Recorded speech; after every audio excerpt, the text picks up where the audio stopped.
Now coming to the important project in UP.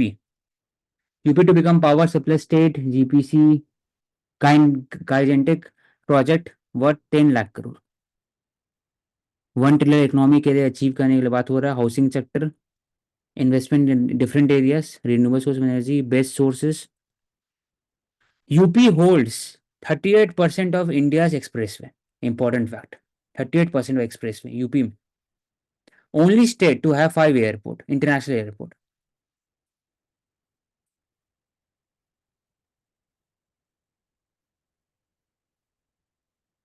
तो कैसे किया जा रहा है कि इन्वेस्टर और जो ब्यूरोक्रेसी के बीच में जो डिफरेंट जो कनेक्टिविटी उसको बढ़ाने के लिए निवेश सारथी पोर्टल है, NIVESH Sarathi, SARITHI portal. Comprehensive data of vacant plot will be online. वहीं से फिर बिडिंग होगा, हर एक डेटा का लैंड एक्वेशन होगा, हर चीज. Nivesh Sarathi portal, transparency, accessibility to the investor.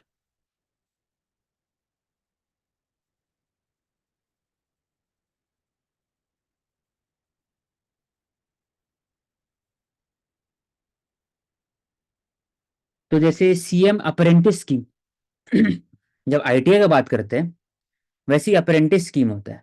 It is very technical job, और मैकेनिक्स और बाकी सब में स्पेसिफिक एरियाज में इंपॉर्टेंट होता है. तो it has been setup with facility in collaboration with IIT Kanpur.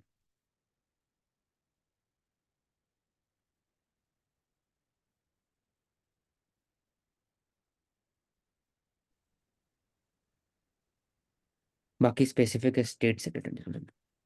India wants in Israel to be mindful of Gaza civilian death. तो our external affairs minister Jayashankar ji have said that India have the vision for the two state solution, जो Israel Palestine का बात होता है. And there is no justification of terrorism. जो death है, India is India is condemning killing in at all form, in all forms. ऐसा हमें से बात करते हैं तो इंडिया बहुत ज़्यादा एक तरह से बोलते हैं बैलेंस अप्रोच लेता है with respect to West Asia. It needs a permanent and long term fix.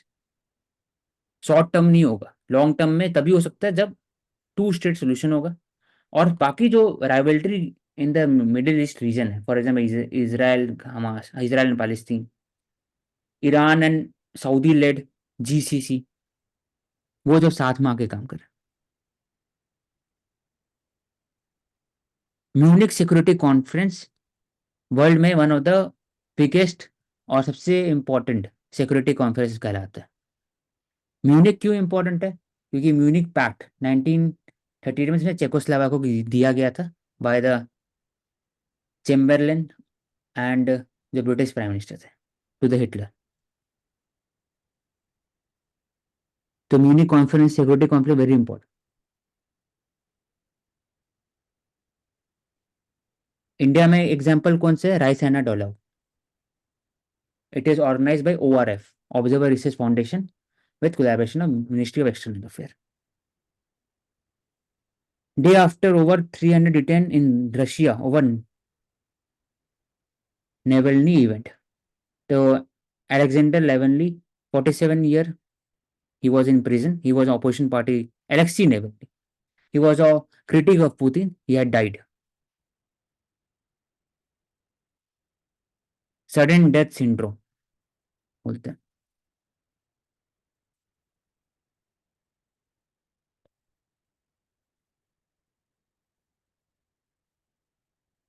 With no censored data to depend on. पहली बार ऐसा हुआ 1871 से कि कोई सेंसस नहीं हुआ. डिस्पाइट जब इंडिया में World War I, World War II, partition of India, food crisis, 1971 war, सब में सेंसस हुआ आज तक में. इसी बार नहीं सेंसस. तो तो कैसे पता लगेगा पॉपुलेशन का डेटा? तो they are dependent on the,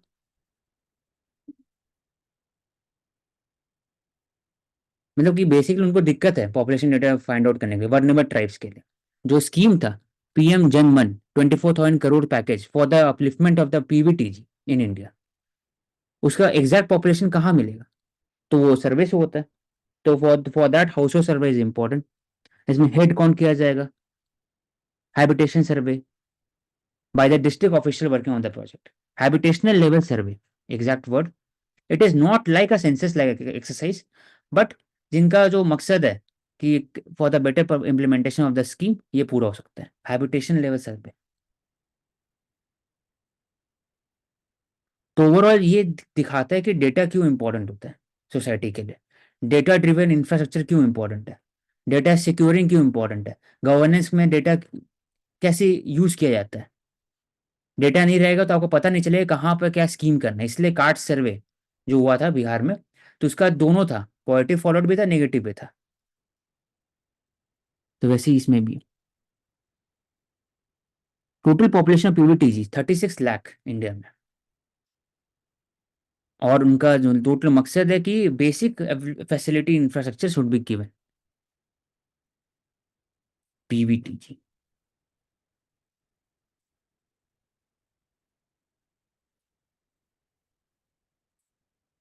तो सेंसस छत्तीसगढ़ ना होने की वजह से इश्यूज क्या क्या हम फेस करेंगे?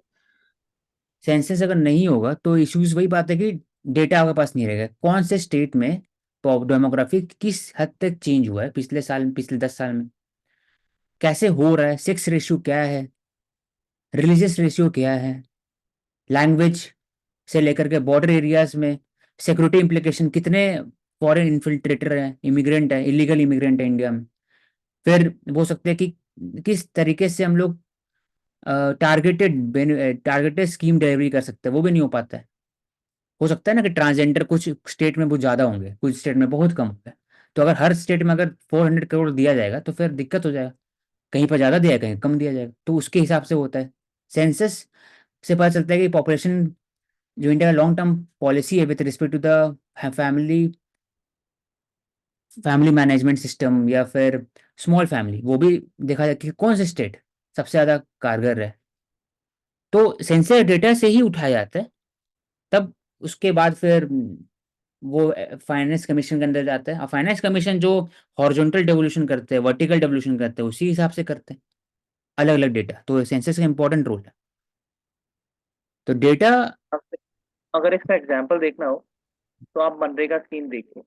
हाँ। मनरेगा स्कीम में आपको फंड एलोकेट किया जाता है, लेकिन अगर सेंसस नहीं होगा तो आपको कैसे पता लगेगा कि मनरेगा के अंदर किनको जो फंड जा रहा है वो असली में हकदार हैं या नहीं, या फिर जिनको मिल रहा था उनका सोशल और इकोनॉमिक स्टेटस ऊपर उठ गया है तो अब उनको देने की जरूरत नहीं है। लेकिन वो पता हम्म, कैसे लगेगा?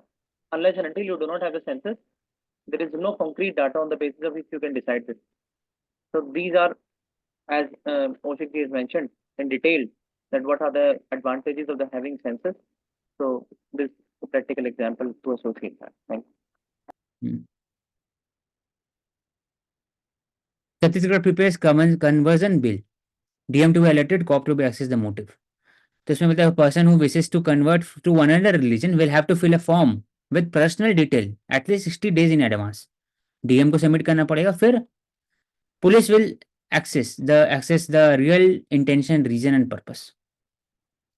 तो इसमें दो चीज हाईलाइट करूंगा कि पहली बात है, जो रिलीजन होता है it is a personal matter, और आप किसी पर भी विश्वास करिए और फिर आप कन्वर्ट हुई, तो इतना स्टेट का इंटरफेरेंस नहीं होना चाहिए इन द, क्योंकि it is amounting to personal thought, individual thinking, कुछ भी किसी भी मान सकते हैं आप। लेकिन साथ ही साथ चैलेंजेस क्या है कि they are predatory nature of conversion. For example, money दिया जाता है, डराया जाता है, धमकाया जाता है कन्वर्ट करने ट्राइबल्स बेल्ट के अंदर में।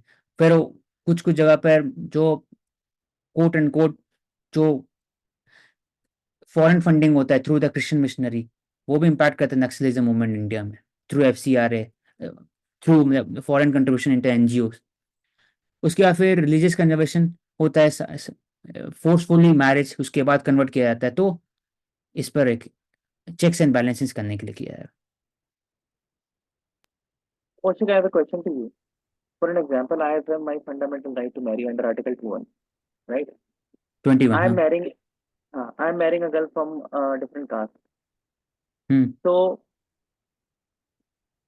and according to this law, that before the 60 days I have to report to the DM caste of है, my कास्ट area. रिलीजन का बात हो रहा है यहाँ पर. Hmm. Okay, religion purpose. So why is it mandatory? मतलब what is the basic logic you find behind this? Basic logic Why वही should बोलते I हैं sign? कि This is my privacy. This is my देखिए, fundamental right.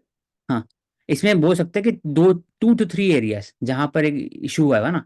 पहले बात है कि predatory form of religious conversion, उनका मकसद ही होता है रिलीजियस कन्वर्ट करना. फॉर एग्जांपल, उड़ीसा में जब सुनामी आया था तो many of the peoples were having no food, और एक तरह से उनके पास कोई शेल्टर नहीं था. तब वहां पर एनजीओ जो काम कर रहे थे, बहुत टाइप के एनजीओ होते हैं ना, एक तो दिल से करते हैं, लंगर इज फ्रॉम, होता है ना, इनहेरेंट क्वालिटी डिफरेंट होता है.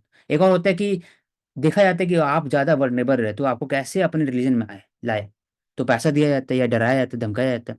दूसरा होता है फोर्सफुल कन्वर्जन आफ्टर मैरिज, कि आपको इसी रिलीजन में कन्वर्ट होना ही पड़ेगा, नहीं तो फिर पेरेंट्स और बाकी फैमिली और कम्युनिटी नहीं मानेंगे.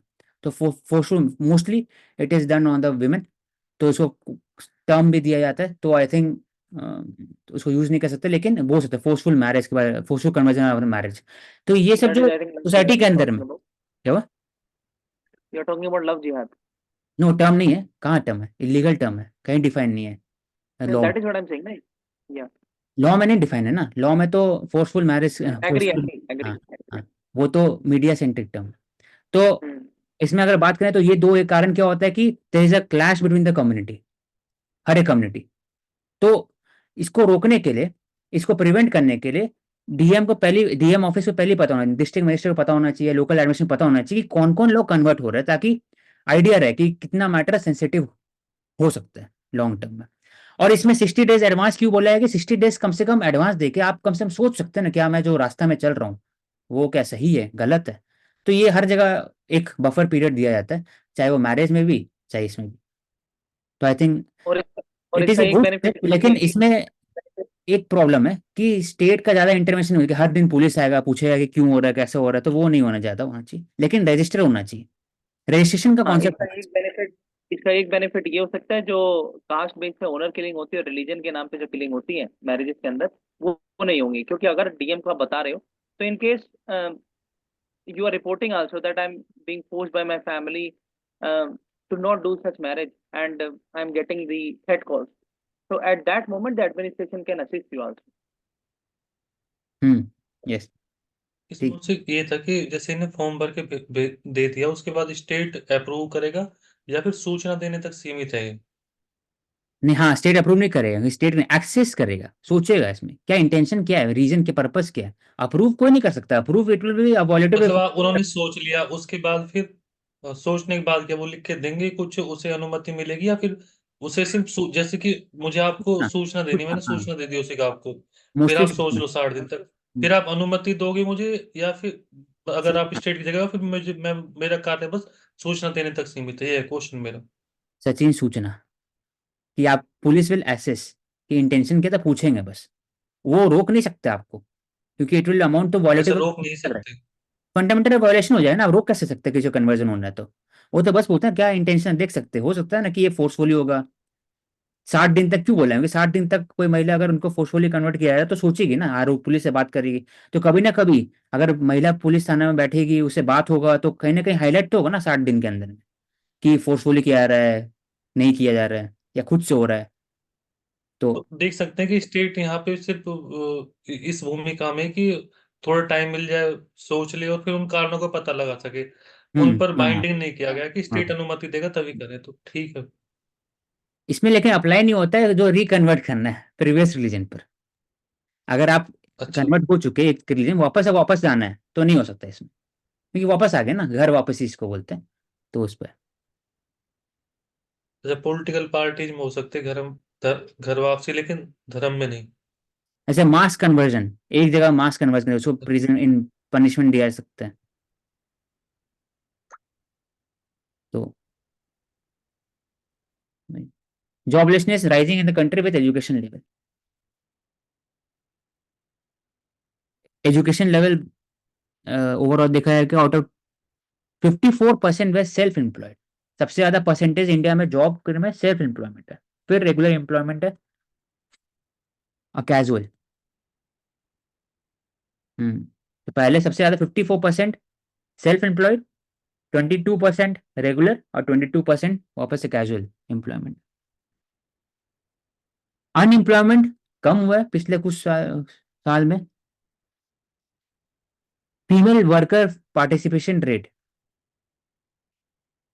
वो एक तरह से पहले कम थे, 23 के आसपास थे, तो बढ़ के 32 पहुंच सके, लेकिन अभी भी वो कम है एज कम्पेयर टू मेन। 81% है men work male work force participation rate. कितना है औसत मेल वाला? 81%, फीमेल 32%। तो स्ट्रक्चर एम्प्लॉयमेंट दिखा, स्ट्रक्चर प्रॉब्लम है कि आपका तो बढ़ ही रहा है एजुकेशन, साथ साथ एम्प्लॉयमेंट रेट भी बढ़ रहा है। इंडिया अर्बन स्फीयर हो सकते हैं, क्योंकि आई थिंक वही mismatch of job, Mansi, jobless growth जिसको बोलते हैं, कि स्पेसिफिक नौकरीज नहीं मिल रहा है, जॉब नहीं गए, स्पेसिफिक नौकरी jobs for the specific degrees. Match of skills in demand और जो hmm. Actual labour skill labour force है तो उसमें मिसमैच है। ठीक है। Greek PM Mitsotakis attend Raisina, वही Raisina we have discuss. ORF conduct कराते हैं with MEA, ministry of external affair, वो ऑब्जर्वर रिसर्च फाउंडेशन हर जगह हर साल होता है, और हर साल आते हैं पीएम आते हैं, कोई हर एक कंट्री के एफएम आते हैं। ग्रीस और इंडिया के बीच में रिलेशनशिप की बात करते हैं अगर, तो इंडिया तो Greece became part of the IMEC corridor. दूसरा, इंडिया ग्रीस को यूज करता है और साइप्रस को यूज करता है to contain Turkey's aspiration in European and middle east, क्योंकि Turkey supports Pakistan against India on the issue of Kashmir, terrorism etcetera.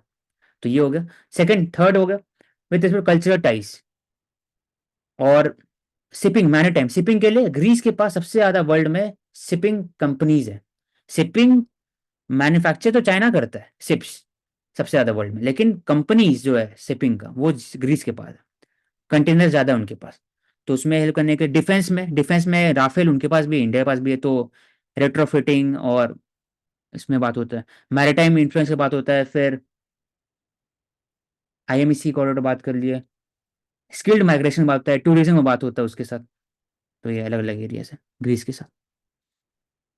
Greece सब अगर यूरोप में सबसे अच्छा कंट्री ग्रीस है घूमने के लिए, तो ये affordable as compare to Italy और बाकी सब, तो इसमें बढ़ाया जा रहा है टूरिज्म के लिए भी। तो coming to the sports, Indian women as past Australia. तो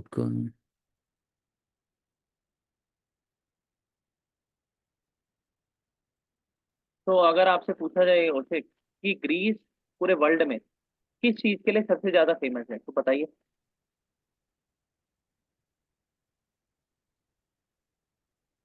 ग्रीक योगर्ट, बता तुम। Greece is famous as the motherland of democracy. सही बात। हम्म हम्म सही बात। और ओलंपिक की भी शुरुआत ग्रीस से हुई। ग्रीस है, हाँ, एथेंस। हम्म। तो रिपब्लिक का तो स्टार्टिंग ग्रीस होगा, नहीं ग्रीस हाँ नहीं है। हाँ। ऐसे मदर और कैसे दे, आप गलत बोल रहे हैं प्रवेश, वो तो मदर ऑफ पदार्थ है, मतलब मदरलैंड ऑफ डेमोक्रेसी ग्रीस पे बोला जाता है। वो तो महाजन पदार्थ है। नहीं नहीं नहीं नहीं, वो आप इंडिया के कॉन्टेक्स्ट में बोल रहे हैं, ग्रीस को बोला जाता है वर्ल्ड की मदरलैंड कहाँ है डेमोक्रेसी की, तो वह है ग्रीस, उस समय एथेंस। महाजन पदार्थ फेमस नहीं हुए थे ना, अब उसमें भी आ जाएंगे। एग्जैक्ट डेमोक्रेसी तो डायरेक्ट डेमोक्रेसी ग्रीस में हाँ हो सकता था उस समय। ठीक। Tajinder Jyoti Harmilan strike gold, national record है, Asia indoor Tehran. Indian men team arm band memorial Dattajirao Gaekwad, former captain. हो गया। Okay, we have finished with the important discussion on the articles due to the answer.